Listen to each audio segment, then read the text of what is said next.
Bonjour, aujourd'hui on va chercher à travailler sur le développement de la force maximale. La force max se développe à partir de séries relativement courtes, de 1 à 6 mouvements. Le pourcentage de charge c'est de 85 à 100% de votre charge maximale. Et on va développer aujourd'hui deux méthodes, enfin je vais vous parler de deux méthodes, soit le 5x5, soit le 3x3. Pour le 5x5, il s'agit de réaliser 5 séries de 5 répétitions maxi. La charge de ces répétitions-là, c'est 86% d'une charge maximale qui donc est à 100%.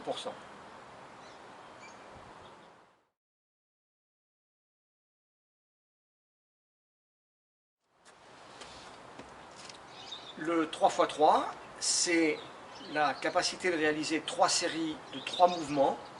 La charge de ces mouvements-là, c'est 91% de votre charge maximale. Donc en gros, si vous faites du 5-5, vous êtes à 85%. Si vous faites du 3-3, vous êtes à 90% de votre charge maximale.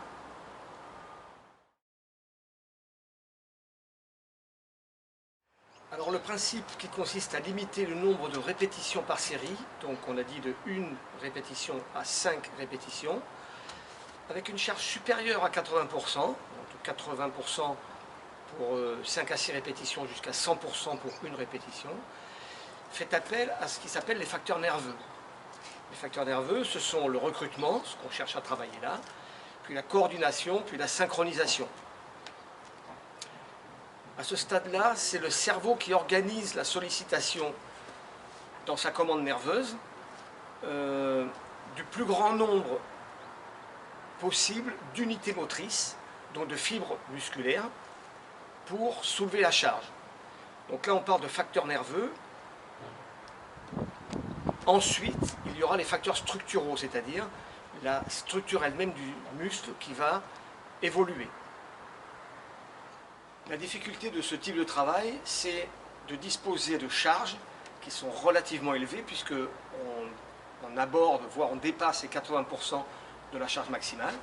Donc, vous savez très bien que vous avez la possibilité de prendre des charges connues. Une bouteille d'1 litre d'eau, c'est 1 kg. Une bouteille d'1,5 litre, c'est 1,5 kg. Comme repère également, vous avez la possibilité d'utiliser ce type de livre, sachant que 3 de ce format-là pèsent 1 kg. Donc à partir de là, vous pouvez étalonner. Vous avez éventuellement la possibilité d'utiliser un sac à dos que vous avez chargé, avec peu importe du sucre, des livres, etc. Et vous avez éventuellement la possibilité de disposer d'haltères. Tout le monde, mais tout le monde n'a pas ça. Je vous avais déjà présenté dans une séance précédente la possibilité de faire des tractions. Donc d'abord relativement simple avec 2 chaises, un manche à balai. Ici. Et pour alourdir, on va poser les pieds sur une chaise pour peser un peu plus lourd. Ici.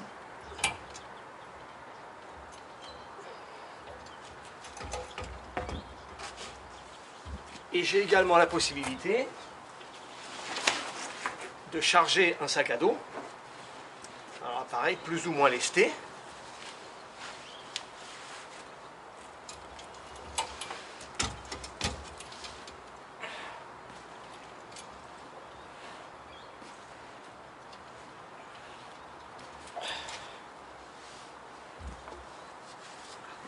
Et donc à partir de là, vous allez pouvoir calculer la charge maximale que vous êtes capable de soulever un certain nombre de fois et le décliner pour arriver à trouver 80% de votre charge maxi, ce qui vous permettrait de faire 5 séries de 5 répétitions maximum à 80% à peu près de votre charge maximale. Sans avoir trop de matériel, vous avez aussi la possibilité de trouver des charges plutôt lourdes pour organiser de la montée sur chaise de la manière suivante. Donc vous lestez votre sac à dos, vous savez combien ça pèse, et vous enchaînez les mouvements de montée sur chaise. Là, il faut charger relativement lourdement le sac à dos, mais vous devez arriver à trouver une charge maximale que vous ne pouvez pas soulever plus que 5 fois par jambe. Toujours à partir d'une chaise et d'un sac à dos lesté, vous pouvez également travailler sur des fentes avec un pied sur la chaise ici. Je descends, je remonte, descends, monte. Tout en lestant une fois encore le sac à dos suffisamment lourd pour ne pas avoir la possibilité de dépasser 5 flexions de jambes. Un autre mouvement qu'il est possible de réaliser avec des charges qui correspondent à peu près à 80% de votre charge maximale, c'est les pompes.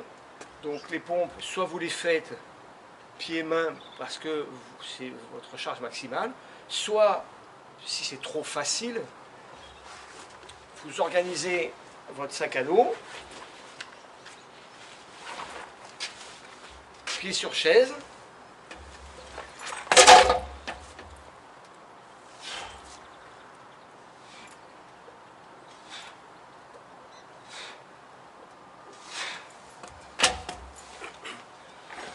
et vous réalisez vos 5 séries de 5 répétitions, surtout parce que vous ne pouvez pas faire une 6e répétition. Il existe éventuellement d'autres exercices relativement simples à mettre en œuvre sans avoir de charge trop lourde, par exemple un travail de biceps, ou un bras après l'autre par exemple, ou une élévation latérale avec des charges qui ne sont pas forcément très lourdes. Ce qui est intéressant aussi, mais là il faut en avoir la possibilité, c'est des tractions. Je me suspends quelque part, je tire, et je me laisse redescendre. Donc si votre charge maximale c'est 5 tractions, 80% de cette charge maximale c'est 4 tractions. Ça veut dire que vous feriez 5 séries de 4 tractions avec 3 minutes de récupération entre les séries. Donc pour récapituler, c'est un travail de force qui sollicite les mécanismes nerveux au niveau du cerveau, le cerveau qui recrute les unités motrices. On est parti pour faire 5 séries de 5 répétitions maxi à 80% de la charge maximale, ou 3 séries de 3 répétitions maxi à 90% de votre charge maximale. Voilà, il ne vous reste plus qu'à trouver des gestes qui vous correspondent avec le matériel dont vous disposez et de travailler avec ce type de charge, ce type de série et de répétition, sachant que, n'oubliez pas, la récupération c'est 5 minutes entre les séries. Bon courage à tous et très bon entraînement.